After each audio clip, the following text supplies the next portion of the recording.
Good morning. Sorry sir, Malik ji किस बात की सॉरी, हम समझ नहीं पा रहे हैं। चलिए, प्रणाम, गुड मॉर्निंग, राधे राधे, वालेकुम अस्सलाम। 50,000 से अधिक धान के फसलें पाई जाती हैं और 1,000 जातियां पाई जाती हैं। हाँ देखो, आप लोगों से हम बोले थे कि अगला चैप्टर जो भी है उसमें बहुत ज़्यादा थियरी है, लिखकर फिगर बना के कुछ समझाने वाला नहीं है, तो उसको जल्दी खत्म किया जाएगा ताकि अच्छे से वन शॉट पे आ जाए। सर कोई डाउट? निकल गया बच्चा कमेंट आपका। साउंड प्रॉब्लम है सर? नहीं ठीक तो है, फिलहाल आवाज़ जा रही है, यहाँ से तो सब ठीक था। ठीक, गुड मॉर्निंग गुरुजी। थोड़ा लेट हो गया, हम भी तो थोड़ा लेट ही हैं क्योंकि उर्दू की क्लास चल रही थी इसी रूम में बच्चा। हाँ मैं भी आ गया हूँ गुरुजी। मोहन गोस्वामी, दीपक, रानी, दिव्यांशु, आराध्या, ताक, टाकिर, ऐसे कुछ नाम था आपका, धर्मिंदर, शिवम, धोनी, दीपक, शिवानी कुमारी, लवली राज। चलिए गुरुजी मेरा नाम क्यों नहीं लेते हैं? अरे बाप रे, हैप्पी नवरात्रि। हाँ भाई, नवरात्रि का पर्व आ ही रहा है तो आप लोग अच्छे से एंजॉय कीजिए। रोशन जी मैं भी हूँ, चलिए बढ़िया है, हम भी हैं। चलिए बढ़िया। सुबह सुबह यार गला बैठ जा रहा है, दिन में सही हो जा रहा है। चलिए, ए मोएट के तो पीछे पड़ गए हैं बच्चे। प्रीवियस ईयर के क्वेश्चन लिखे कि नहीं पहले तुम लोग जरा बताना तो। प्रीवियस ईयर के क्वेश्चन लिखे कि नहीं तुम लोग? 3 क्वेश्चन लिखने में कितना समय ले रहा है कौन बच्चा? देखे कोई बच्चा ट्राई किया है क्या?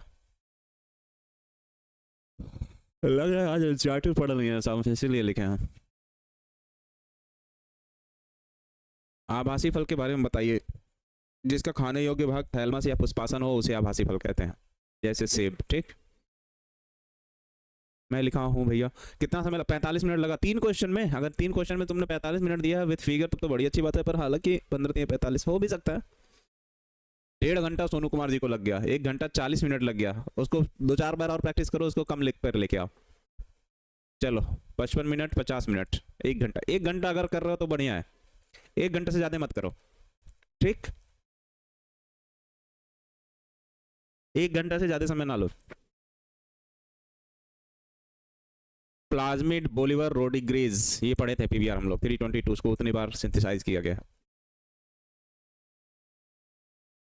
सर हमने लिखा है 3 क्वेश्चन 45 मिनट में। नहीं 45 मिनट में मत लिखने की कोशिश करो, जाहिर सी बात है कुछ ना कुछ तो छूटा ही होगा। चलो, इसके पहले वाले लेक्चर का जो नोट्स है उसमें थोड़ा सा एडिटिंग हो रहा है, फिगर वगैरह ऐड होगा तो उसके बाद अपलोड हो जाएगा। हाँ महा मैराथन लेंगे जैसे ही ये खत्म होगा। देखो बोले थे इसके बाद कुछ चीज़ें आपको पीडीएफ से पढ़ा देंगे हम, ठीक है ना, क्योंकि सारी बातों को लिखना सही नहीं होगा, क्योंकि इसमें कोई फिगर वाले चैप्टर है नहीं, तो सीधे डाटा से मतलब रखो कि डाटा याद रखो। ज़्यादातर इस चैप्टर से तुमको ऑब्जेक्टिव क्वेश्चन मिलेंगे और लघु उत्तरीय क्वेश्चन मिलेंगे। दीर्घ उत्तरीय क्वेश्चन का कोई सवाल नहीं है इस चैप्टर से मैक्सिमम, ठीक है ना। 1-2 कहीं इधर से, 2 तो मान नहीं कहेंगे, 1 भी अगर गलती से आ गया तो आ गया। बाकी छोटे छोटे टॉपिक हैं, उन सब चीज़ों को याद रखना है यहाँ पे, ठीक है ना। ऑब्जेक्टिव क्वेश्चन के लिए इसको ज़्यादा कोशिश करो। चलो हाँ देखो, चलो थोड़ा सा पहले हम लोग इसमें जो भी दिया है डाटा उसको लिखने की कोशिश, समझने की कोशिश करें। जैव विविधता किसे कहते हैं, जो कि हमने कल पढ़ ही लिया था। पृथ्वी पर पाए जाने वाला वह क्षेत्र जहाँ जीवों की अनेक जातियां निवास करती हैं उसे हम लोग क्या कहते हैं? जैव विविधता कहते हैं। ये कल हम लोग पढ़ चुके थे। पृथ्वी पर पाए जाने वाला वह क्षेत्र जहाँ जीवों की अनेक जातियां निवास करती हैं उसे क्या कहते हो? जैव विविधता कहते हैं। चलो कमेंट में क्वेश्चन का आंसर दो। भारत में सबसे अधिक जैव विविधता कहाँ पाई जाती है? भारत में सबसे अधिक जैव विविधता कहाँ पाई जाती है? चलो बताओ। डीएनए वाले चैप्टर में बहुत प्रॉब्लम है। चलो ठीक है, देखते हैं। भारत में सबसे अधिक जैव विविधता कहाँ पाई जाती है बताओ बच्चा? केरल में। केरल के किस स्थान पर? एमडी सलमान जी आपने सबसे पहला आंसर किया है, फिर चांदनी भारती, फिर रोशन, फिर गौरव, फिर दिव्या, फिर आदर्श, रूपा, विद्या, अभिषेक, लालसा कुमारी। केरल, लालसा कुमारी नाम जाना पहचाना लग रहा है। चलो छोड़ो। केरल के शांति घाटी में ये लिखा है सिद्धार्थ राज ने। हाँ ये ध्यान रखना।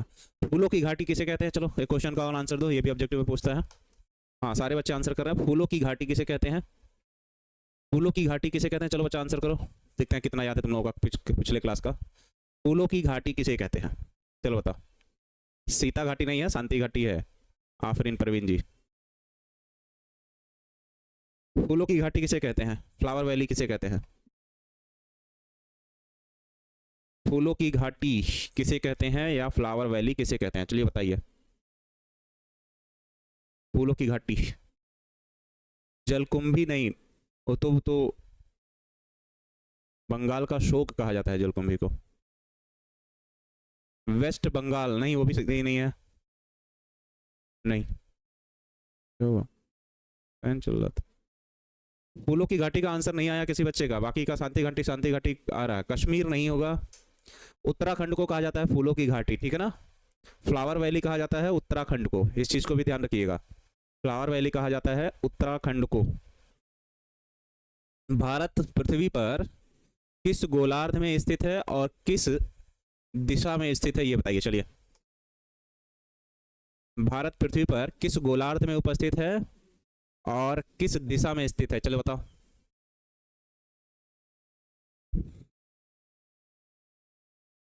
हाँ, उत्तराखंड सही लिख रहा हो बच्चा, अब आप लोग सही है, इस बात को भी ध्यान रखिएगा।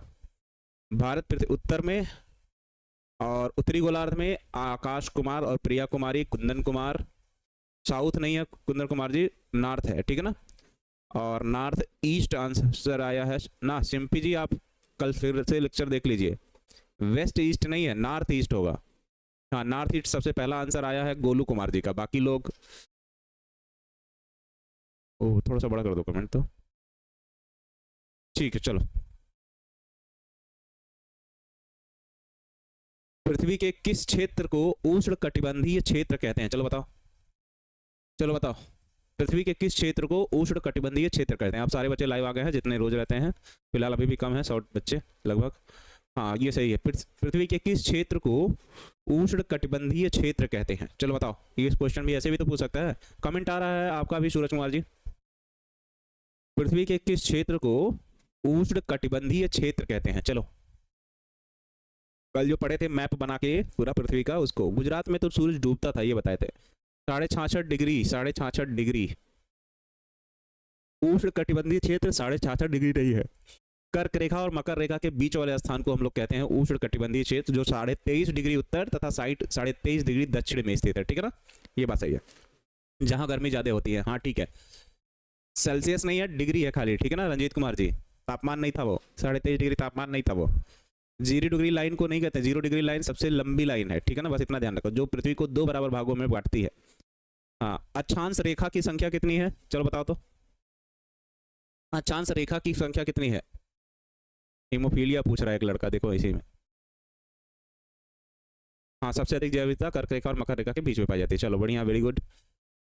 179, 183, बाप रे, 81, 181 धर्मेंद्र कुमार का आंसर सबसे पहला आया। 179 अक्षांश है, अक्षांश रेखा। अच्छा, हम ही कंफ्यूज हो रहे हैं इतना आंसर देख के। अक्षांश रेखाएं हैं 179 और अक्षांश है 181। हाँ सही लिख रहा बच्चा, क्योंकि ध्रुवों पर जब पहुंचोगे तो तुम अक्षांश रेखाएं नहीं खींच पाओगे, पर माने जाते हैं, ठीक है ना। तो 179 अक्षांश रेखा और 181 अक्षांश हैं, ठीक है ना। मेरा नाम लीजिए, चलिए ठीक है अमन कुमार जी। चलो, सारे बच्चों का कल वाला लेक्चर अच्छे से तैयार है। अब आते हैं आज वाले लेक्चर पे। कुछ चीजें जो इसमें याद रखी जाती हैं, रखने लायक है। वही पृथ्वी पर पाए जाने वाले विभिन्न जीवों की जातियों के बीच जैव विविधता कहते हैं, जो कि कल हम लोगों ने लिखा था कि पृथ्वी का वह क्षेत्र जहां जीवों की अनेक जातियां निवास करती हैं उसे क्या कहते हो, जैव विविधता कहते हो। फिर लिखा था हम लोगों ने, जैव विविधता शब्द का प्रयोग सबसे पहले WG रोजेन नामक वैज्ञानिक ने किया था। WG रोजेन नामक वैज्ञानिक ने किया था, ये भी हम लोगों ने कल पढ़ रखा था, ठीक। फिर आगे लिखा, एडवर्ड विल्सन को जैव विविधता का क्या माना जाता है, जनक माना जाता है। एडवर्ड ओ विल्सन को क्या करते हो, जैव विविधता का जनक मानते हैं। चलो, बायोलॉजिकल डाइवर्सिटी को बायोडाइवर्सिटी शब्द में किसने परिवर्तित किया था, चलो बताओ।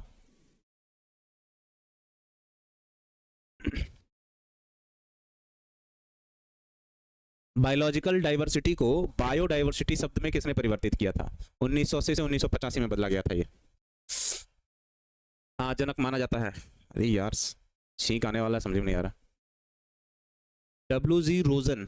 और क्वेश्चन, चलो आगे फिर लिखा है, जैव विविधता को कितने भागों में विभाजित किए थे। जैव विविधता को 3 भागों में विभाजित किया गया था। पहला था आनुवांशिक विविधता, जो कि कल हम लोगों ने हेडिंग वही तीनों डाल के छोड़ दी थी और बोला गया था कि कल पढ़ा जाएगा, ठीक है ना। हाँ, अभिषेक सर ने नहीं लिखा है, एक ही जाति में पाई जाने वाली विभिन्न विभिन्नताओं को आनुवांशिक विविधता कहते हैं। सीधे सीधे ऐसे याद रखो कि गाय तुम लोग देखते हो, पर गाय की अलग अलग प्रजातियां देखते हो, जर्सी, साहिवाल, फिजिशियन, ऐसे करके है सबके सब गाय, पर आनुवांशिक रूप से सब एक दूसरे से क्या है, भिन्न है। तो उसी को क्या कहोगे, आनुवांशिक विविधता। एक ही जाति में पाए जाने वाली विभिन्नताओं को आनुवांशिक क्या कह रहे हो, विविधता कहते हैं, ठीक है ना। उदाहरण के तौर पर आपके बुक में दिया है सर्पगंधा, जिसका हाँ में विभिन्न किस्म के हिमालय में मिलती हैं, ठीक है ना। नैशे तथा मैक, अच्छा ये लिख रहा था बच्चा, WZ रोजन है, ठीक। हाँ सर मेरा नाम लीजिए, चलिए सागर जी आपका नाम ले लीजिए प्लीज़। सर अपना व्हाट्सएप से मेरे पास मैसेज किया ना सर मेरे। प्रिंस कुमार जी मेरा व्हाट्सएप चल रहा है, पता नहीं क्यों आपके फ़ोन में नहीं चल रहा।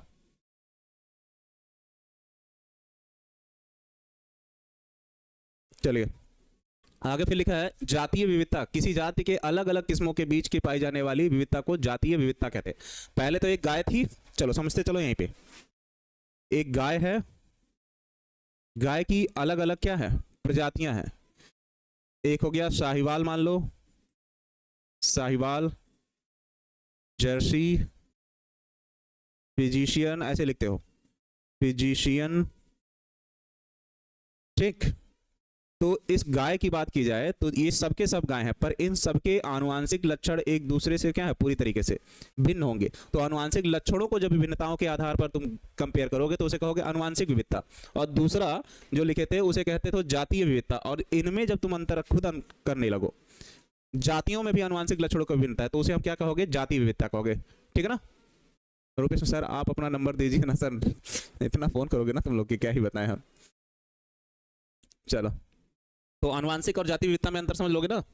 आनुवांशिक विविधता किसे कहोगे, आनुवांशिक विविधता कहोगे जब उसके एक ही जाति में पाई जाने वाली विभिन्नताओं का अध्ययन करोगे, और जातीय विविधता कहोगे जब उन जातियों में अलग अलग किस्म के बीच पाए जाने वाली विविधता का अध्ययन करोगे, तो उसे क्या कहोगे जातीय विविधता कहते हैं, ठीक है ना। देखो ये से भी एक एग्जाम में आने वाला नहीं है, ऑब्जेक्टिव क्वेश्चन और लघुत्तरी से ज्यादा मतलब है।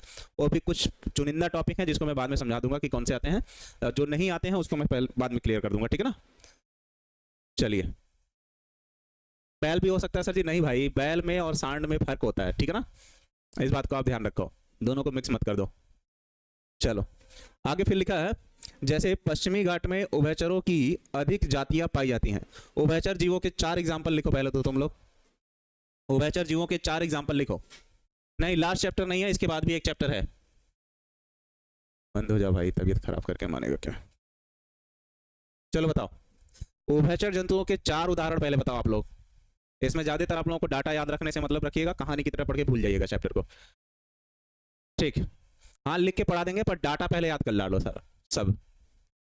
मेंढक पहला ऑप्शन हुआ, चलो 4 पूछे हम, अभी खाली आप लोग मेंढक लिखे हैं, 4 क्वेश्चन आंसर दीजिए। स्नेक चलो मान लेते हैं थोड़ी देर के लिए, पर है नहीं। केचुआ छिपकली पानी में रहती है, कछुआ हो सकता है, हाँ केचुआ नहीं कछुआ हो सकता है। मगरमच्छ हो गया 3, चलो माने अभी।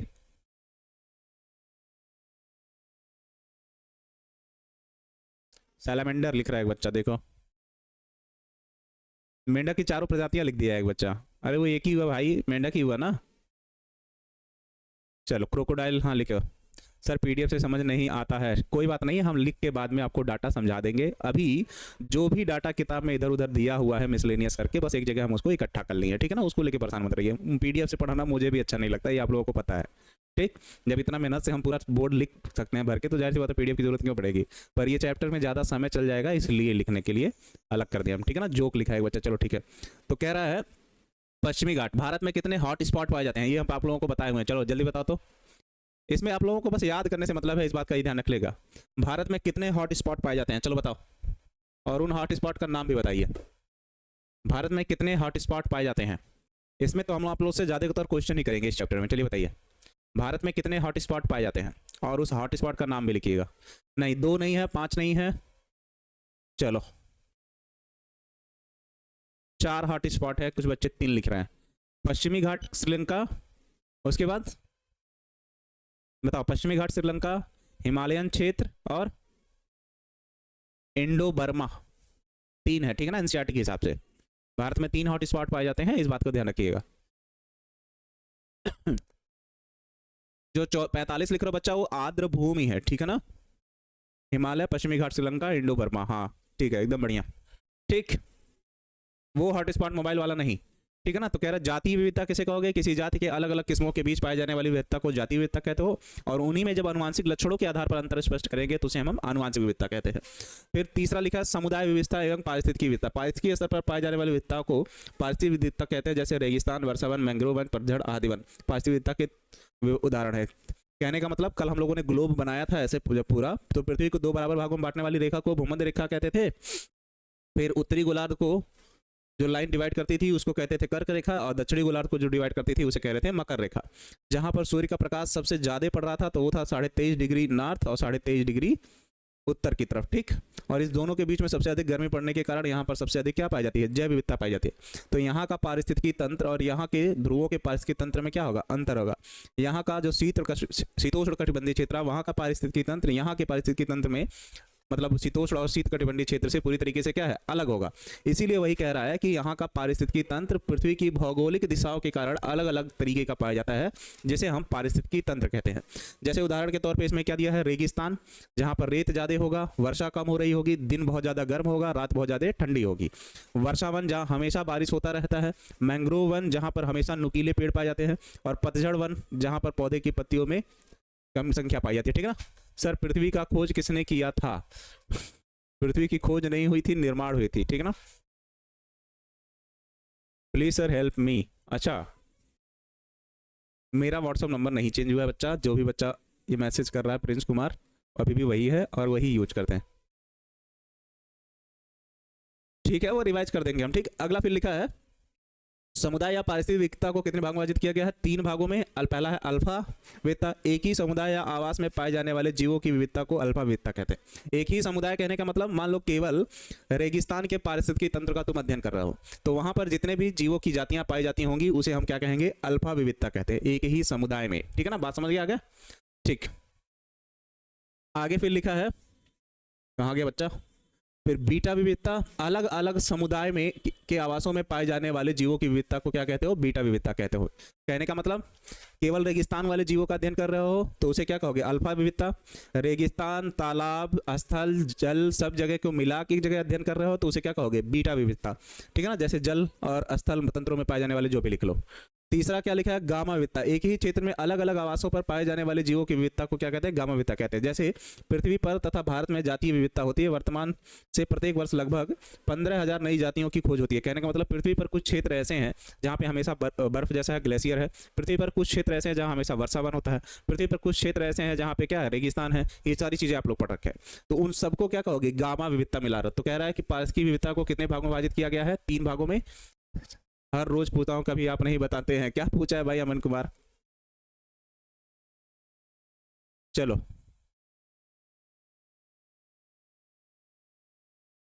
सर आप पर हम केस करेंगे, आप मेरा स्टोरी देखकर लाइक नहीं करते हैं, ऐसा कुछ नहीं है, ठीक है ना। इंटरनेशनल यूनियन कंजर्वेशन करके है, ठीक है ना। चलो छोड़ो, अभी आगे आएगा वो। तो कह रहा है कि पहले एक बार रिवाइज कर लो पूरा, नहीं तो अभी कंफ्यूज कर दोगे तुम लोग।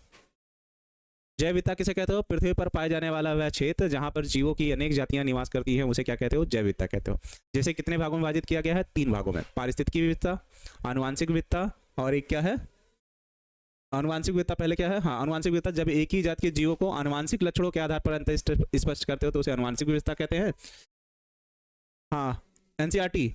आगे फिर लिखा जाति विविधता किसे कहते हैं, किसी जाति के अलग अलग किस्मों के बीच जब अंतर स्पष्ट किया जाता है तो उसे जाति विविधता कहते हो। और समुदाय या पारिस्थितिक विविधता किसे कहते हो, जब पारिस्थितिक तंत्र के आधार पर जीवों को अलग अलग श्रेणियों में विभाजित करके उनके पारिस्थितिक तंत्र का अध्ययन किया जाता है तो उसे पारिस्थितिक विविधता कहते हो। जैसे रेगिस्तान का है, वर्षावन का है, मैंग्रोव का है, पतझड़ का है और भी चीजें हो सकती हैं। फिर कह रहा है समुदाय या पारिस्थितिक विविधता को कितने भाग में विभाजित किए हो, 3 भागों में विभाजित किए हो। पहला अल्फा विविधता, जब एक ही समुदाय या आवास में पाए जाने वाले जीवों में विविधता को अंतर स्पष्ट करते हैं तो उसे अल्फा विविधता कहते हैं।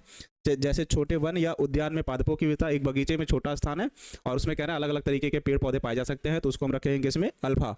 और दूसरा है बीटा, अलग अलग समुदाय या आवासों में पाए जाने वाले जीवों की विविधता को बीटा विविधता कहते हैं। जैसे जल पे रहने वाले जीवों का संख्या अलग होगा और व्यवहार अलग होगा, और स्थल पर भी रहने वाले जीवों की संख्या या व्यवहार पूरी तरीके से क्या होगा, अलग होगा, ठीक है ना। बस इसको डाटा के तौर पे वैसे याद रखो। फिर कह रहा गामा विविधता किसे कहते हैं, एक ही क्षेत्र में, इस बात को रखना, एक ही क्षेत्र में अलग अलग आवासों, आवास, आस्था और निवास में क्या अंतर है पहले ये बताओ, निवासों में पाए जाने वाले जैवितीय विविधता को जैव विविधता या गामा विविधता कहते हो, ठीक है ना। डेल्टा विविधता अलग चीज है, ठीक है ना, इससे रिलेटेड नहीं है वो। चलो सारे नो पैनल पीडीएफ को ऐड करके भिजवा दें, आप कह रहे हैं। हम कुछ क्वेश्चन पूछें अभी आप लोगों से। आवास और निवास में क्या स्थान अंतर है? आवास और निवास में क्या अंतर है? आप ही हम बता देंगे सलमान जी, आवास और निवास में क्या स्थान है, पहले मुझे ये बताइए। आरएनए कितने प्रकार का होता है? 3 प्रकार का, टीआरएनए, आरआरएनए और एमआरएनए।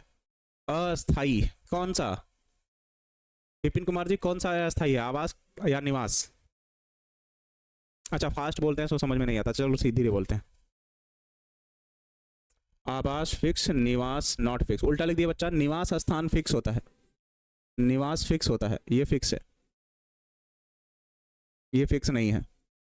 जैसे कह रहा है कि आप कोचिंग पे जाते होंगे कहीं, सॉरी स्कूल जाते होंगे, तो स्कूल आपका हो सकता है आवास, और पर निवास आपका हमेशा घर ही होगा, ठीक है। तो निवास फिक्स होता है जहाँ जीवन ज़्यादातर व्यतीत किया जाता है, और आवास नहीं, ठीक है ना।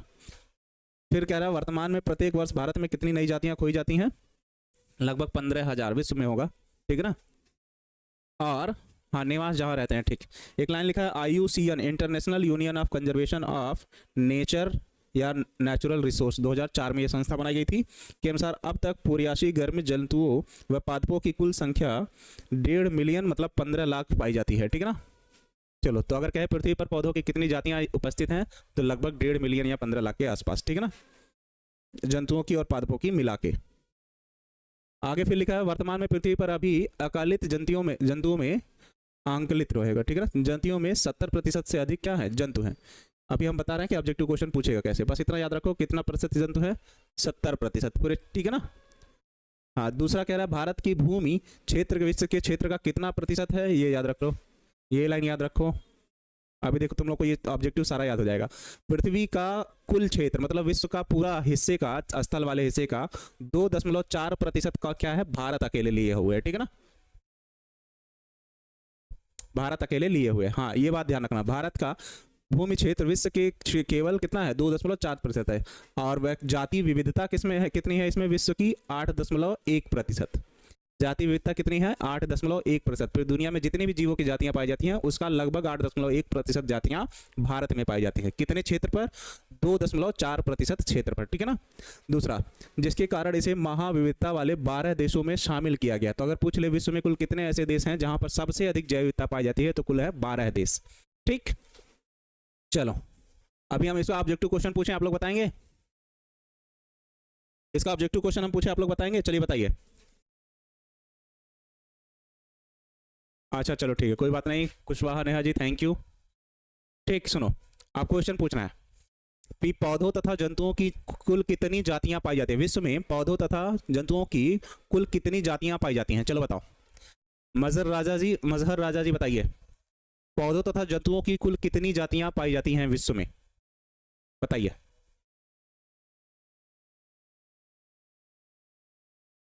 खाली डाटा याद रखना इसमें, इसीलिए पीडीएफ यूज किया और कुछ नहीं, ठीक है ना। 15 लाख, ठीक है, 15 लाख, 15,000 नहीं है, 15 लाख है, ठीक है ना। चलो अगर पूछ ले भारत का भूभाग विश्व के भूभाग का कितना प्रतिशत है, भारत का भूभाग विश्व के भूभाग का कितना प्रतिशत है, चलिए बताइए। मिस्टर अभी ने आंसर दिया है 2.4%, जो कि पूरी तरीके से सही है। भारत का भूभाग विश्व के भूभाग का कितना प्रतिशत है, 2.4%। चलो आंसर आ गया 2.4%। अगर पूछे विश्व के कुल जैव विविधता का कितना प्रतिशत जैव विविधता भारत में पाई जाती है, हाँ 2.4 सही है। विश्व के कुल जैव विविधता का कितना प्रतिशत भाग भारत में पाया जाता है, विश्व के कुल जैव विविधता का कितना प्रतिशत भाग भारत में पाया जाता है, चलिए बताइए। 8.1% संजय पाल जी का सबसे पहला आंसर आया। 82% नहीं, 8.1%। प्रिया, नगीना, भारती, सबका ये सबका आंसर सही है। सोनू कुमार का सही है, भोलू कुमार का सही है, कृति जी का सही है। ऐसे ही बस डाटा याद रखो, इससे कोई मतलब नहीं है, ठीक है ना। ठीक, ऐसे डाटा याद रखना, और क्या करना है। फिर कह रहा है पृथ्वी के जैव संपदा भंडार को तेजी से कमी हो रही है, जिसके लिए IUCN अनुसार के लाल सूची पिछले 500 वर्षों में 784 जातियां विलुप्त हो गई हैं, जिसे निम्नलिखित है। तो लाल सूची को हम लोग क्या कहते हैं, रेड डाटा बुक कहते हैं, और रेड डेटा बुक कहते हो। तो अगर पूछे रेड डाटा बुक कौन जारी करता है, रेड डाटा बुक कौन जारी करता है, चलिए बताइए। रेड डाटा बुक कौन जारी करता है? सब लोग आंसर सही कर रहे हो, ऐसे ही बस ऑब्जेक्टिव के तौर पे याद रखो। रेड डाटा बुक कौन जारी करता है? बताओ। नगीना भारती जी पढ़े आपको कमेंट, मुझे याद है। रेड डाटा बुक कौन जारी करता है? WCN और IUCN दोनों जारी करते हैं, क्योंकि वही उसी का अन्य नाम है, वर्ल्ड कंजर्वेशन यूनियन उसका पूरा नाम है WCN का, ठीक है ना। हाँ, IUCN भी जारी करता है। कल एक दिन हम लोग लेक्चर में बताए थे रेड डाटा बुक नाम है, पर उसके पन्ने किस कलर के होते हैं? रेड डाटा बुक के पन्ने किस कलर के होते हैं? चलो बताओ, एक बार ऑब्जेक्टिव क्वेश्चन में पूछा हुआ है, रेड डाटा बुक के पन्ने किस कलर के होते हैं? WHO जारी नहीं करता बच्चा। आफरीन परवीन जी कमेंट पढ़ते हैं सबका। गुलाबी रंग के होते हैं, आयान जी ने आंसर सबसे पहले किया है। पिंक होते हैं, नगीना भारती ने भी किया है, ठीक। नीला नहीं होता सोनू कुमार जी, येलो भी नहीं होता है। अमर कुमार जी का आंसर सही है, ठीक है ना, गुलाबी रंग के होते हैं पन्ने। चलो, सब चीज़ें तो आप लोगों को याद है। कशेरुकी जंतुओं की कितनी जातियां? 338। अकशेरुकी जंतुओं की 359। और पादप की कितनी? 87 जातियां क्या हो गई? विलुप्त हो गई हैं, ठीक है ना। ये बात ठीक है ना, किसके अनुसार? रेड डाटा बुक के अनुसार। आगे फिर लिखा है मॉरिशस की डोडो रूप का स्लेटर समुद्री गाय। मॉरिशस एक जगह है जहां पर डोडो एक पक्षी है और समुद्री गाय सी हॉर्स होता वो सील की तरह है, पर उसका जो मुख वाला हिस्सा है वो गाय के चेहरे से मैच करता है, इसलिए उसको सी या समुद्री गाय कहते हो, ठीक है ना। तो ये भी कह रहा है कि ऐसे कंडीशन में आ गया है कि धीरे धीरे किसके कारण में है? विलुप्ति के कागार पर आ गया है, ठीक है ना। आगे फिर लिखा अफ्रीका का जेब्रा कैगा पक्षी तथा बाघों की 3 उपजातियां जैसे कैस्पियन, बाली एवं जावा, ये भी क्या हो गई हैं? विलुप्ति के कागार पे है। तो नाम वैसे भी तुमको बस याद रखना है कि कौन कौन से जीव ऐसे हैं जो विलुप्त हो गए हैं या विलुप्ति होने के कागार पे है, ठीक है ना। चलो, फिर लिखा संपूर्ण विश्व में पादप एवं जंतुओं का लगभग 15,500 जातियां विलुप्त होने पर खतरा है। इसमें 32% उभयचर, 23% स्तनधारी और 22% पक्षी एवं 31% आवृत बीजी हैं। तो अगर कह रहा है, हालांकि ये पूछेगा नहीं पर डाटा दिया हुआ है, ठीक है ना। प्रतिशत हमेशा हर साल बदलता जाता है, इसलिए उसको कभी पूछेगा नहीं, क्योंकि अगर बच्चे उसमें कंफ्यूज हो रहे हैं तो कोई बच्चा क्या बोलते हैं उसको कॉपी फिर से रीचेक का ऑप्शन डाल देगा, तो उसके लिए एग्जामिनर के लिए दिक्कत होगा। इसलिए क्या किया जाता है, इन सब चीज़ों को जो लगभग वाले केस में रहते हैं उनको नहीं पूछा जाता है एग्जाम में, ठीक है ना। पर फिलहाल दिया हुआ है तो बस इसको ध्यान रखिए।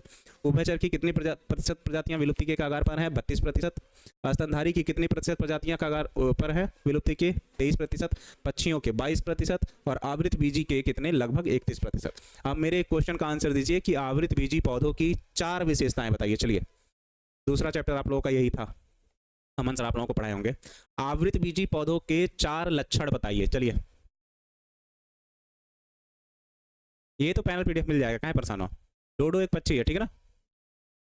चलो बताओ, आवृत बीजी पौधों के 4 लक्षण बताइए। आवृत बीजी पौधों के 4 लक्षण बताइए। चलिए बताइए। याद नहीं है गुरुजी, ये पहला लक्षण है। चलो चांदनी कुमारी जी मान लिए, चांदनी भारती जी, चंदनी भारती सॉरी।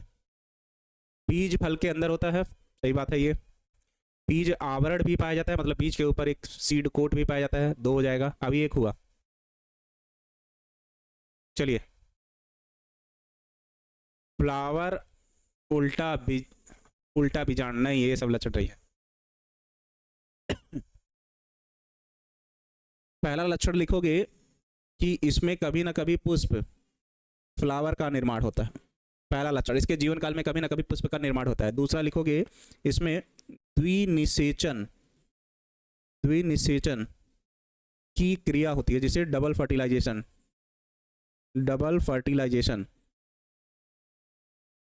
कहते हो, ठीक। ये पहला लक्षण, ये दूसरा लक्षण। तीसरा क्या लिखोगे, इसके जीवन काल में 2 अवस्थाएं पाई जाती हैं। एक को कहते हो युग्म कोदभिद, जिसमें परागकण और एग सेल बनते हैं, और दूसरे को कहते हो बीजाणुद्भिद, जिसमें बीज बनते हैं निषेचन के बाद। बीजाणुद्भिद अवस्था पाई जाती है। और तीसरा लिख सकते हो इसमें संवहन ऊतक पाए जाते हैं।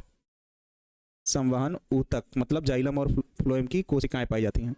तो ये आवृत बीजी पौधों के मुख्य लक्षण ये हैं। ये हवा में तीर मत मारा करो, ये ऑब्जेक्टिव क्वेश्चन में देता है कि आवृत बीजी पौधों के मुख्य लक्षण कौन कौन से हैं। इनके जीवन काल में कभी ना कभी पुष्प का निर्माण होता है, पहला। द्विनिषेचन की क्रिया होती है, दूसरा।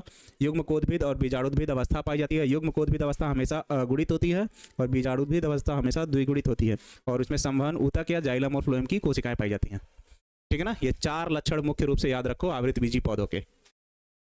चलो आगे फिर लिखा हुआ है रेड डाटा बुक, विलुप्ति हो जाते जातियों जात की जातियों रहेगा यहाँ पे, ठीक है ना, ये मात्रा इधर रहेगा। जाति की जातियों की जानकारी के संबंध में IUCN ने एक पुस्तक प्रकाशित किया है जिसे लाल डाटा बुक या रेड डाटा बुक कहते हैं, जिसमें जूलॉजिकल सर्वे ऑफ इंडिया और बॉटनिकल सर्वे ऑफ इंडिया, मतलब जो जंतुओं पर नज़र रखता है और जो पौधों पर नज़र रखता है। बॉटनी में पढ़ते हैं वनस्पति विज्ञान को और जूलॉजी में पढ़ते हैं हम लोग जंतु विज्ञान के, मतलब कौन से जंतु विलुप्त हो रहे हैं और कौन से पौधे विलुप्त हो रहे हैं, उसकी जानकारी इकट्ठा की जाती है, ठीक है ना। उसके माध्यम को क्या करता है, दर्शाता है। और लुप्त होने में अंतिम चरण पर है या लुप्त हो चुके हैं उसकी जानकारी। तो रेड डाटा बुक को जारी करता है कौन, IUCN या WCU, वर्ल्ड कंजर्वेशन यूनियन, इसका फुल फॉर्म तो अभी थोड़ी देर पहले लिखा हो।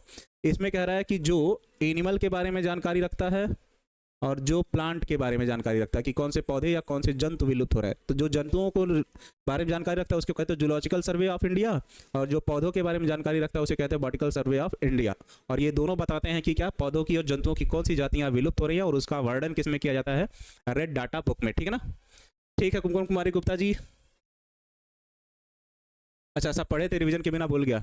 भारत में लगभग 350 स्तनधारी प्राणियों की जातियां तथा 1224 पक्षियों की जातियां और स्तनधारी जीवों की 69 जातियां क्या होती हैं, समाप्त होने के कागार पे हैं। और भारत में विश्व की लगभग 10% पक्षी व महिलाओं की जातियां महेलियों, ये क्या लिखा है भाई, ये कोई होगा, ठीक है ना, कि जातियां क्या है, उपस्थित हैं, ठीक है ना। चलो तो भारत में विश्व के कुल कितने प्रतिशत पौधों की जातियां पाई जाती हैं, 10%। दूसरा भारत का वह विभाग जो जंतुओं की विलुप्तता का अध्ययन करता है उसे क्या कहते हैं, जूलॉजिकल सर्वे ऑफ इंडिया। पौधों का जो अध्ययन करता है उसे कहते हैं बॉटनिकल सर्वे ऑफ इंडिया। और ये दोनों जानकारी किसे देते हैं, IUCN और WCU को, जो जारी करता है उसके पश्चात क्या, रेड डाटा बुक, ठीक है ना। अच्छा सर 10th में पढ़ाए थे प्रिंस सर, चलो बढ़िया है, वैसे भी याद रखने वाली चीज़ है, ठीक है ना। बस 2-3 दिन में चैप्टर खत्म हो जाएगा। पहले का भारत में वन्य प्राणियों को सुरक्षित रखने के लिए विभिन्न कानून भारतीय क्षेत्र में बनाए गए, लेकिन फिर भी भारत की विविधता वन्य प्राणी की जातियां संकटग्रस्त हैं, जिनमें से कुछ इस प्रकार है। लाल सिर वाला पटेर पक्षी है, हंसावार कृष्णसार एक जंतु है, सिंकारा बाघ, भेड़िया, बारहसिंघा, अनुप मृग, गेंडा क्षेत्र, सारस, नील गाय, दूसर बगुला, चीता, भारतीय पुरंग, एशियाई गधा, ये सब भारत में क्या है, विलुप्तता के कागार पे है। और उसका रीजन क्या है, शिकार करना, ठीक है ना। तो भारत में अगर पूछेगा विलुप्तता का कागार का रीजन क्या है, तो भारत में शिकार राजा महाराजा जो हुआ करते थे वो बहुत ज़्यादा हुआ करते थे, इसलिए वो शिकार करना अपना शान मानते थे, इसलिए भारत से चीते लुप्त हो गए, ठीक है ना।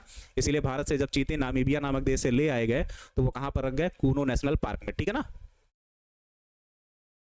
सर बायोलॉजी में कितना समय देना चाहिए, मतलब नहीं समझे इस बात का। जैसे ही चैप्टर खत्म होगा महामैराथन स्टार्ट हो जाएगा। चलो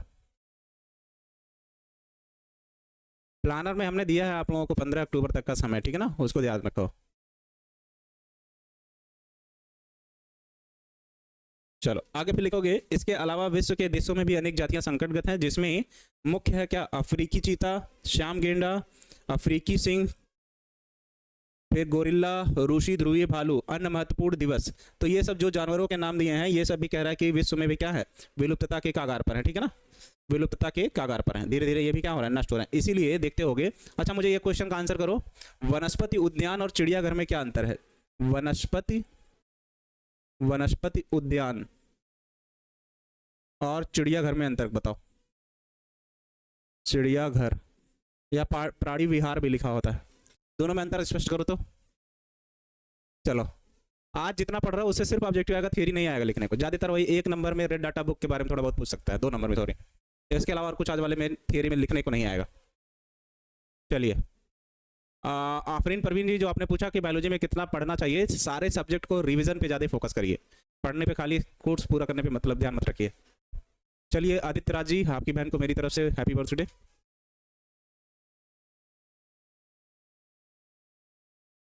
दोनों में अंतर, वनस्पति उद्यान और चिड़ियाघर में अंतर बताइए। वनस्पति उद्यान में पेड़ पौधे होते हैं तो इसे भी पता है, और फिर कहोगे कि जंतु, चिड़ियाघर में जंतु होते हैं, बात सही है पर अधूरा है। वनस्पति उद्यान में ऐसे पौधों को रखा जाता है जो विलुप्तता के कागार पे हैं, और चिड़ियाघर में भी ऐसे जंतुओं को रखा जाता है जो विलुप्तता के कागार पे हैं। उन्हें वनस्पति उद्यान में या चिड़ियाघर में उचित वातावरण देकर जनन की क्रिया कराई जाती है, जिसके कारण उनकी संख्या में क्या कराई जाती है, वृद्धि कराई जाती है। तो वनस्पति उद्यान और चिड़ियाघर में ऐसे जीवों को स्थान दिया जाता है जो विलुप्तता के कागार पर हैं, रेड डाटा बुक के अनुसार, जिसके कारण उन्हें उचित वातावरण देकर उनमें जनन की क्रिया कराकर संख्या में क्या कराई जाती है, वृद्धि कराई जाती है। ठीक है ना अमरेंद्र कुमार जी, चलिए ऐसा कुछ नहीं है, चलो बढ़िया है। ठीक, आगे फिर लिखा है विश्व वानिकी दिवस कब मनाया जाता है, 21 मार्च को, ऑब्जेक्टिव क्वेश्चन है। विश्व पर्यावरण दिवस कब मनाया जाता है, 5 जून को, 5 जून को। विश्व प्राणी दिवस कब मनाया जाता है, तो ये मनाया जाता है 3 अक्टूबर को। विश्व आवास दिवस कब मनाया जाता है, 4 अक्टूबर को। विश्व संरक्षण दिवस कब मनाया जाता है, 3 दिसंबर को। तो ये सब आप लोगों को सिर्फ याद करने की चीज है, ठीक है ना। चलो दौलत कुमार जी, ऐसा कुछ नहीं है, सारी चीजें किताब में लिखी हुई हैं, पर बार बार लिखने से अच्छा एक बार पीडीएफ बना के लाएंगे तो आप लोगों को अगर जाएगा भी तो आराम से बैठ के पढ़ लोगे, याद रहेगा। एक जगह चार्ट के निकाल कर इसमें से जो भी लाइन आप लोगों को लिखनी होगी लिख लीजिएगा, ठीक है ना। चलिए हाँ, इस बात को भी वैसे विश्व वानिकी दिवस 21 मार्च, विश्व पर्यावरण दिवस 5 जून, विश्व प्राणी दिवस 3 अक्टूबर, विश्व आवास दिवस 4 अक्टूबर और विश्व संरक्षण दिवस 3 दिसंबर को मनाया जाता है। कल क्या करेंगे कि भारत में जहाँ जहाँ वनस्पति उद्यान और चिड़ियाघर या ऐसी चीज़ें दी गई हैं उसका एक डाटा बना के रखेंगे। जैसे एक क्वेश्चन मुझे कोई बता दो, हेले, कोई देखो देखते हैं किसको याद है, हेले नेशनल पार्क, हेले नेशनल पार्क, चलो बताओ, हेले national park, Ram Ganga national park, हेले नेशनल पार्क और रामगंगा नेशनल पार्क कहाँ है, चलो बताओ। ये ऑब्जेक्टिव क्वेश्चन में ऐसे भी देता है, ठीक है ना। मोहन गोस्वामी ने सबसे सटीक आंसर इसका दिया है, उसके अलावा अभी फिलहाल किसी का नहीं आ रहा है। चलो सर, कल विश्व आवास दिवस था, देख लो 3 अक्टूबर को, आज 4 अक्टूबर विश्व आवास दिवस था, देख लो अभी बीत गया। चलिए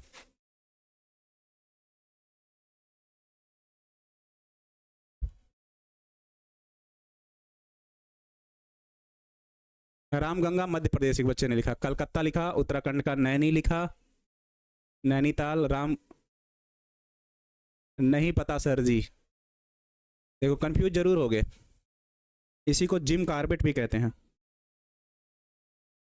जिम कार्बेट उत्तराखंड में है, नेशनल पार्क, ये तीनों एक ही है। हेले नेशनल पार्क को बाद में कहा गया जिम कार्बेट, और जिम कार्बेट को वर्तमान समय में जब से मोदी जी आ गए तो उसे कहा गया क्या, रामगंगा नेशनल पार्क, नाम बदल गया है। तो नाम कुछ भी कह के पूछे, ठीक है ना। आज 5 अक्टूबर है, हाँ सॉरी, नाम कुछ गोरखपुर नहीं है निशा कुमारी जी, गोरखपुर में इकलौता एशिया का सबसे पहला संरक्षण केंद्र अभी खुला है पिछले महीने में, जो मेरे घर से लगभग 2 किलोमीटर होगा। एशिया का या विश्व का मुझे एग्जैक्ट याद नहीं है, सबसे पहला है गिद्ध संरक्षण केंद्र, जहां पर गिद्धों को संरक्षित किया जाता है, ठीक है ना। चलो गोरखपुर जिले में है, इस बात को याद रखिएगा। Hailey national park, Jim Corbett national park और रामगंगा नेशनल पार्क, ये तीनों एक ही है। तो जिसको जिम नेशनल पार्क कहते थे अब उसको रामगंगा नेशनल पार्क कहते हैं, ठीक है ना। हाँ, उत्तराखंड के नैनीताल जिले में स्थित है, ये सही है। विश्व संरक्षण दिवस 28 जुलाई को मनाया जाता है, किताब में मिस हो गया है क्या, चलो इसको हम स्टार बनाते हैं, अगर गलत होगा तो कल ले आएंगे, ठीक है ना। हाँ, आगे पे लिखा है भारत का सर्वप्रथम राष्ट्रीय उद्यान जिम कार्बेट है, जो उत्तराखंड में स्थित है। और जिम कार्बेट के कितने नाम हो गए, 3 नाम हो गए, ये भी ध्यान रखिएगा, ठीक है ना। चलो आगे भी लिखा, मानव द्वारा शिकार करने तथा प्राकृतिक आवासों की कमी के कारण अत्यधिक कमी हो गई है तथा वे समाप्त होने के अंतिम चरण पर, उन्हें संकटग्रस्त जातियां कहा जाता है, जैसे एक सींग वाला गेंडा, ठीक है ना। तो संकटग्रस्त जातियां किसे कहोगे, जो विलुप्तता के कगार पर है, उन्हीं को स्थान दिया जाता है किसमें, रेड डेटा बुक में। आगे फिर लिखा है दुर्लभ जातियां किसे कहते हैं, वे जातियां जो पूरे विश्व में नहीं है, केवल विश्व के कुछ जगहों पर पाई जाती हैं, उन्हें दुर्लभ जातियां कहते हैं। जैसे कीवी और शुतुरमुर्ग विश्व के सभी स्थानों पर नहीं पाए जाते हैं, इसलिए इन्हें क्या कहते हो, दुर्लभ जातियां कहते हैं।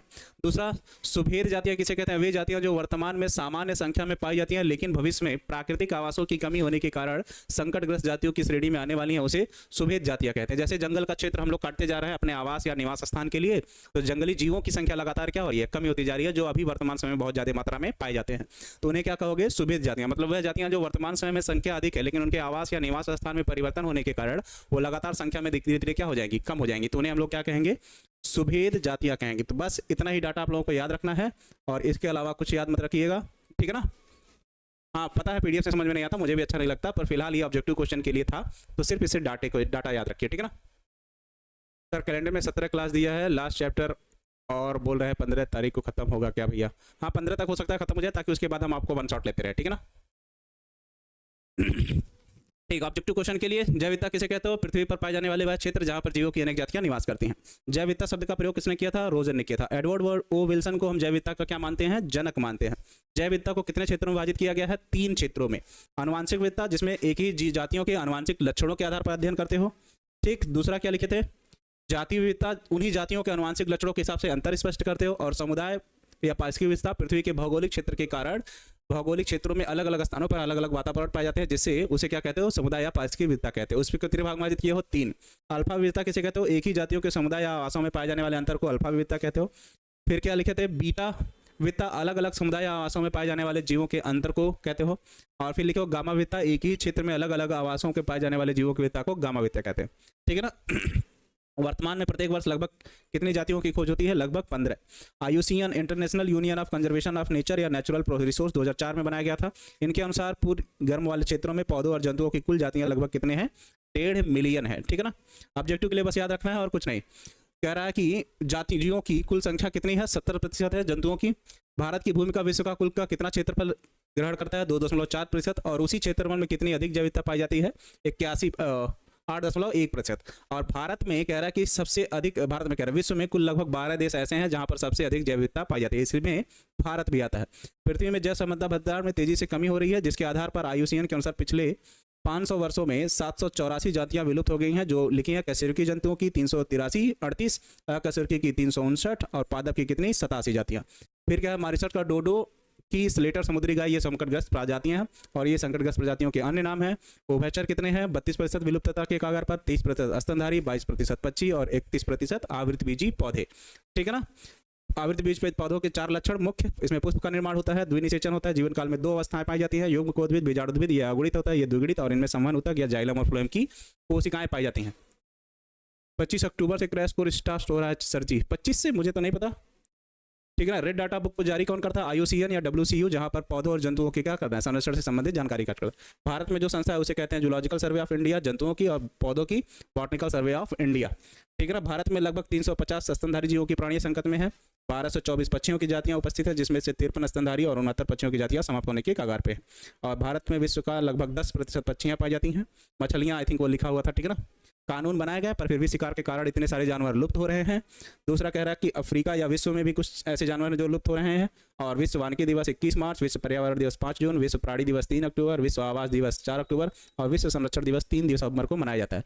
इस पर एक बच्चे को डाउट था तो हम एक बार चेक कर लेंगे। हालांकि किताबी ज्ञान है, किताबी में लिखा था तो हो सकता है बाद में बदल दिया गया हो, पर बदला नहीं गया होगा, मेरे हिसाब से यही सही है। भारत का सर्वप्रथम राष्ट्रीय उद्यान जिम कॉर्बेट है, जो उत्तराखंड में स्थित है, जैसे हेले national park, Jim Corbett national park या रामगंगा नेशनल पार्क भी कहा जाता है, ठीक है ना। WCU एक संस्था है जो रेड डाटा बुक को जारी करती है। अच्छा ठीक है, आज बताएंगे 25 से चालू होगा। ये शिकार करने के कारण स्टोरी है। दुर्लभ जातियां किसे कहते हैं? जो किसी एक क्षेत्र में पाई जाती हैं, ठीक है ना। और सुभेद जातियां किसे कहते हैं? जो वर्तमान समय में अधिक मात्रा में तो हैं, पर आवास और निवास स्थान खतरे में पड़ने के कारण वो धीरे धीरे क्या होंगे? संख्या में कम हो जाएंगे, ठीक है ना। चलो 28 जुलाई किसी बच्चे ने लिखा, वो हम देख लेंगे, ठीक। चलो जी, चैप्टर खत्म नहीं है अभी, थोड़ा बहुत चीज़ें छोटी छोटी है, उसको हम लिख के पढ़ाएंगे, ठीक है ना। ये सब ऑब्जेक्टिव के लिए था, इसलिए इकट्ठा कर दिए थे किताब से। चलो कल मिलते हैं इसी टाइम पे, ठीक है ना। जो भी बचा हुआ होगा लिख कर उसको अच्छे से पढ़ लिया जाएगा। चलो दिन भर ख्याल रखना अपना, बाय। कुछ ऐसी एक्टिविटी मत करना जिससे तुम्हारा स्वास्थ्य खराब हो, क्योंकि आगे चल के परीक्षा है तो तैयारी नहीं कर पाओगे। चलो बाय।